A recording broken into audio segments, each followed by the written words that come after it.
Ladies and gentlemen, Aretha Franklin.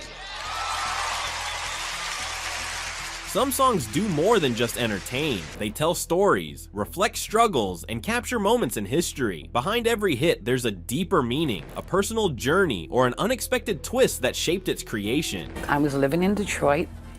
I had heard Otis Redding sing it, and I rehearsed it, and we came up with the cliche, "Sock It To Me," which became world famous. From songs that became anthems of the civil rights movement to tracks that changed music history, these records carry untold stories that deserve to be heard. Today, we're diving into the true stories behind some of the most powerful and influential songs by Black artists from the golden era. These aren't just catchy tunes, they're pieces of history filled with pain, hope, and resilience. And once you hear the stories behind them, you'll never listen to these songs the same way again. In 1963, Sam Cooke was already a major star. He had built a successful career blending gospel with smooth, pop-friendly R&B, earning him hits like "You Send Me" and "Twistin' the Night Away." But beneath the polished image and chart success, Cooke was deeply aware of the racial injustice Black Americans face daily. His personal experiences with discrimination would soon lead him to create what many consider his most powerful and important song, "A Change Is Gonna Come."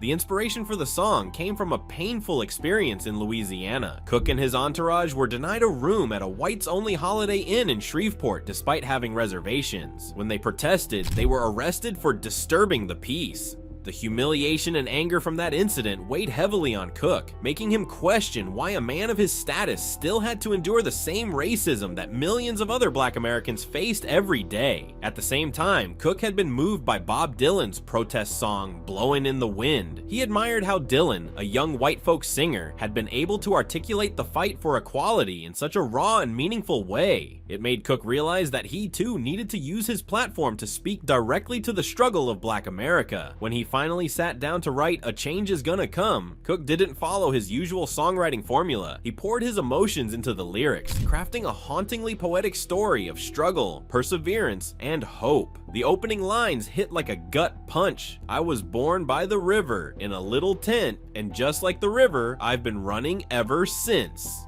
The river symbolizes the flow of time and the long journey of Black Americans, constantly moving, constantly struggling. The lyrics tell a deeply personal but universal story. A Black man navigating an unjust world, facing hardship at every turn, but holding on to the belief that change is inevitable. Cooke recorded the song on December 21st, 1963 at RCA Studios in Los Angeles. Unlike his usual lively, upbeat tracks, this session was heavy, almost spiritual. The arrangement featured lush strings and orchestration, a stark contrast to the stripped-down production of most protest songs at the time. Cooke's vocal delivery was soulful but restrained, carrying the weight of someone who had lived every word he was singing. The song was officially released in December 1964, just weeks after Cooke's tragic death. Though it never became a massive pop hit, it resonated deeply within the civil rights movement. Activists adopted it as an anthem, and it became a rallying cry for those fighting for equality. Over the years, "A Change Is Gonna Come" has only grown in significance. It has been covered by countless artists, including Aretha Franklin, Otis Redding, and Beyonce. It was played at Barack Obama's victory rally in 2008, symbolizing the progress that Cooke had dreamed of. But more than anything, the song remains a testament to Cooke's legacy,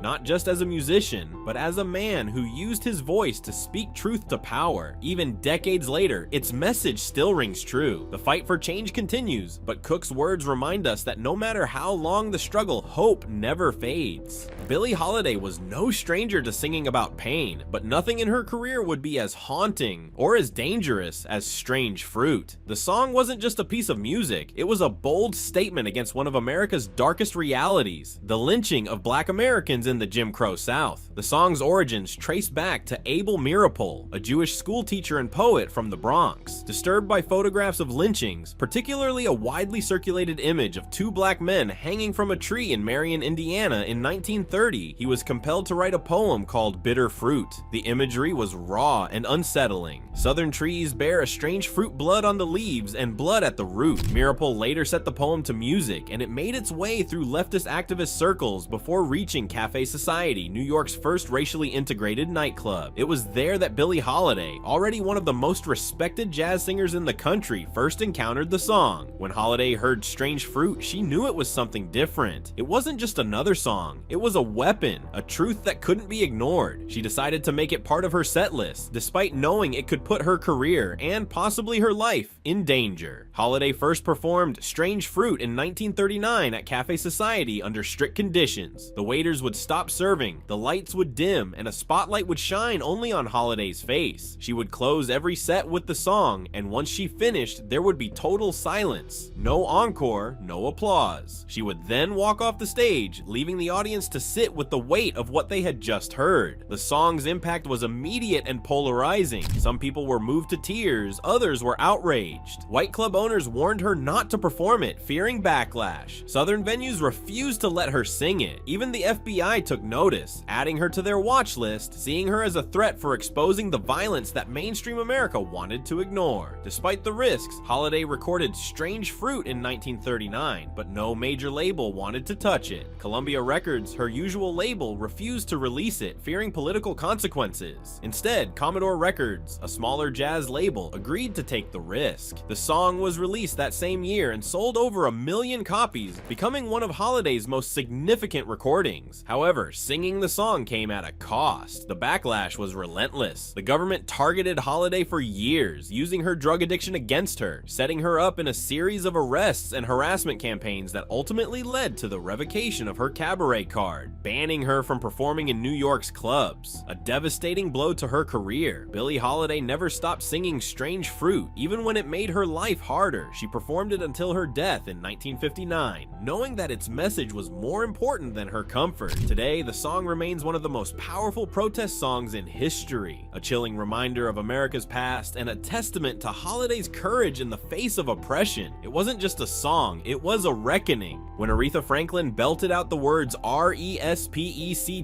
she wasn't just singing, she was making a statement. The song became a rallying cry for women, the civil rights movement, and anyone who ever felt overlooked or undervalued. But what many people don't realize is that Respect wasn't originally her song. The track was first written and recorded by Otis Redding in 1965. His version was a bluesy, desperate plea from a man asking his woman to respect him when he came home. It was a good song, but nothing groundbreaking. The lyrics framed the man as the provider, and all he wanted in return was some respect from his partner. Then came Aretha Franklin. By the late 1960s, Franklin was on a mission to claim her place in the music industry. She had spent years being pushed into jazz and pop ballads by record labels who didn't understand her gospel-rooted soul. But in 1967, she signed with Atlantic Records, and producer Jerry Wexler encouraged her to bring her full, unapologetic power to her recordings. When she heard Redding's Respect, she didn't just cover it, she completely transformed it. Franklin reworked the lyrics, flipping the meaning from a man's demand into a woman's declaration of power. The original line, "What you want, baby, I got it," took on a whole new energy when she sang it. Instead of pleading for respect, she was demanding it. She also added something that wasn't in Redding's version, the now iconic R-E-S-P-E-C-T breakdown. That wasn't in the original song at all. Aretha and her backing singers, her sisters Irma and Carolyn Franklin, came up with it in the studio, along with the famous "Sock It to Me" ad-libs. These changes turned the song from a solid R&B tune into an anthem. When Respect was released in April 1967, it exploded. It shot to number 1, won on the Billboard Hot 100, won Franklin 2 Grammy Awards, and instantly cemented her as the Queen of Soul. But beyond its commercial success, the song became a cultural weapon. During the height of the civil rights movement, Black Americans saw the song as a demand for equal rights and dignity. At the same time, the women's liberation movement embraced it as a call for gender equality. Franklin herself understood the weight of the song, once saying, "It was a declaration of a woman's and a man's self-worth." It was also about the need of the human race for respect. Even Otis Redding recognized that Franklin had taken his song and made it something bigger than he ever intended. At the Monterey Pop Festival in 1967, he performed the song and jokingly told the crowd, "This is the song that a girl took away from me." Over the years, Respect has remained one of the most powerful anthems in music history. It has been played at protests, political rallies, and major cultural moments. In 1987, Franklin became the first woman inducted into the Rock and Roll Hall of Fame, and in 2009, she performed the song at Barack Obama's inaugural inaugural concert, bringing its message full circle. Respect wasn't just a hit, it was a statement that shook the world. And more than 50 years later, when you hear Aretha spell out those 7 letters, the power behind them still feels just as unstoppable.